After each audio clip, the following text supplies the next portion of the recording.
এখন ইলিশ মাছের দাম আকাশ ছোঁয়া, বাট এই সিজনে ইলিশ মাছ কিন্তু বড্ড মজার লাগে। মানে এক প্লেটের জায়গা 2 প্লেট এক নিমেষে কিন্তু শেষ হয়ে যাবে।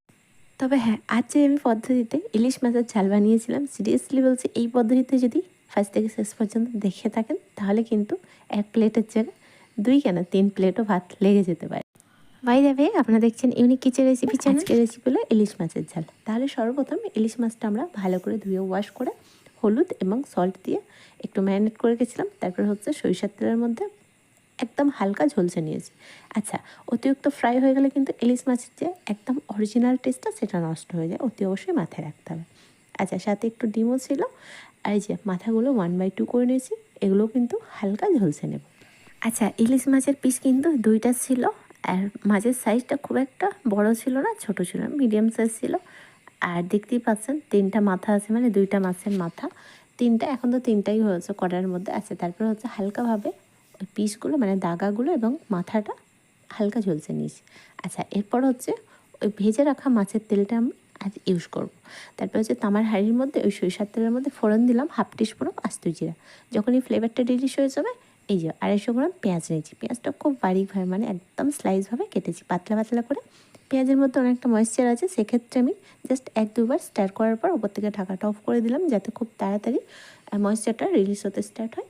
আর যতক্ষণ না একদম পেঁয়াজের কালারটা হালকা চেঞ্জ হচ্ছে এবং একদম সফটনেস হচ্ছে, ততক্ষণ আমাদের ঢাকা অফ করে একবার করে ওপেন করতে হবে আর একবার করে স্টার করতে হবে। তারপর হচ্ছে খুব তাড়াতাড়ি পেঁয়াজটা একদম মসৃণ হওয়ার জন্য সল্ট অ্যাড করে দিলাম স্বাদ মতো। আর তারপরে হচ্ছে 6 থেকে 7টা কাঁচামরিচ অ্যাড করে দিলাম। আচ্ছা, মরিচটা যাতে ফ্লেভারটা রিলিজ হয়ে যায় পেঁয়াজের সাথে, তারপরে হচ্ছে ওপর থেকে একবার ঢাকা অফ করে দিলাম। 2 থেকে 3 মিনিট ছাড়া ছাড়া একবার করে স্টার করলাম আর মেশাতে থাকলাম। আচ্ছা, এরপর দেখে নিশ্চয়ই বুঝতে পারছেন পেঁয়াজটা কিন্তু অলমোস্ট কালার এবং সফটনেস চলে এসছে। এরপর হচ্ছে কয়েকটা গুঁড়া মশলা অ্যাড করবো, যেমন কালারের জন্য হলুদের গুঁড়া, ঝালের জন্য ঝালমরিচের গুঁড়া। আচ্ছা, ফ্লেভারটা একটু আনার জন্য ওই যে ধনিয়ার গুঁড়া অ্যাড করলাম। যেহেতু আমি 1/2 টিস্পুন আস্ত জিরা অ্যাড করেছি, সেক্ষেত্রে আমি জিরার পাউডারটা অ্যাড করলাম না। আচ্ছা, একদম কাঁচা মশলার যে স্মেল থাকে সেটা একটু রিলিজ করতে হবে, তার জন্য এই 3 থেকে 4 মিনিট মতো এই তেলের মধ্যে পেঁয়াজের সাথে মশলাটা একটু কষিয়ে নিলাম। আচ্ছা, এখানে কিন্তু কোনো রকম পানি অ্যাড করিনি আপাতত।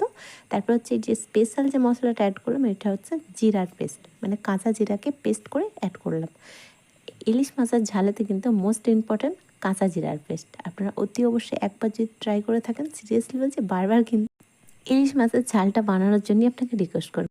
আচ্ছা, তারপর হচ্ছে যে জিরার পেস্টটা অ্যাড করার পর বেশ 2 থেকে 3 মিনিট পর মিশিয়ে নিলাম। আর জিরা বাটার পেস্টের যে একটু পানি ছিল সেটাও মিশিয়ে দিয়েছি। তারপর হচ্ছে ওই ধরেন 6 থেকে 7 মিনিট মতো জিরার পেস্ট অ্যাড করার পর একটু কষিয়ে নিতে হবে। আচ্ছা, আপাতত আর কোনো রকম মশলা আমি অ্যাড করবো না। ঝাল যদি পছন্দ করেন তাহলে একটু ঝালমরিচের পাউডার অ্যাড করতে পারেন, বাট যেহেতু আমি 6 থেকে 7টা কাঁচা মরিচ, ওটার মধ্যেও বেশ ঝাল আছে। আর ঝালমরিচের গুঁড়া তো অ্যাড করেছি, প্লাস জিরার ঝালও কিন্তু হালকা হালকা মুখে লাগে, সেক্ষেত্রে ঝালমরিচ আমার এখানে আর লাগছে না।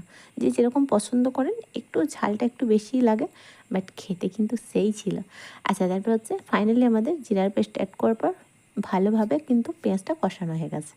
যেহেতু মাছের পিসগুলো এবং মাছটা অনেকটাই, তো সেক্ষেত্রে আমি 250 গ্রাম পেঁয়াজটা অ্যাড করেছিলাম। আর এখানে আমি ওই হাফ গ্লাসের একটু কম পানি অ্যাড করেছি। আচ্ছা, মাছের ঝালটা কিন্তু একেবারে মাখো মাখো হবে না, আর অনেকটা ঝোলও হবে না, আর একদম শুকনো শুকনো হবে না, মানে হালকা হালকা গায়ে গায়ে যেটা বলে না পানি থাকে সেটা থাকবে। আচ্ছা, তারপরে হচ্ছে পানি অ্যাড করার পর ঢাকাটা অফ করে দিলাম। যতক্ষণ না বলক আসছে ততক্ষণ ওয়েট করলাম। একদম পানিটা ফুটে আসলে এই যে ঝলসে রাখা কিংবা ভেজে রাখা ইলিশ মাছের পিসগুলো আমি অ্যাড করে দিলাম। তারপরে হচ্ছে উপর থেকে ঢাকাটা অফ করে দেবো। আর গ্যাসের ফ্লেম মিডিয়াম টু স্লো ফ্লেমে রেখে প্রায় ঘড়ি ধরে 10 থেকে 12 মিনিটের কাছাকাছি আমার সময় লেগেছিলো। তারপরে কি ফাইনালি আমাদের ইলিশ মাছের ঝাল রেডি হয়ে যাবে। আচ্ছা, ঝোলসানোর প্লেটে মানে মাছগুলো যে ঝলসানোর প্লেটে রেখেছিলাম একটু তেল ছিল, সেটাও আমি অ্যাড করে দিলাম। তারপরে কি আপনারা চাইলে কুচানো ধনেপাতাও অ্যাড করতে পারেন, বাট ইলিশ মাছ সিরিয়াসলি বলছে আর কোনো কিছু লাগছে না। কাঁচা মরিচ, পেঁয়াজ আর জিরার পেস্ট, এটাই হচ্ছে এই 3টে ইনগ্রিডিয়েন্টস হচ্ছে মোস্ট ইম্পর্ট্যান্ট। আর অতি অবশ্যই সরিষার তেলটা অ্যাড করবেন। তাহলে আর দেরি না করে কুইকলি, ইজি এবং সিম্পল ঘরোয়া পদ্ধতিতে ইলিশ মাছের ঝাল একবার বানিয়ে দেখতে পারেন। আশা করছি অনেকটা ভালো লাগবে। ভালো লাগলে প্রত্যেকবারের মতো আমাকে কমেন্টে জানাতে ভুলবেন না। ভালো থাকবেন, সুস্থ থাকবেন।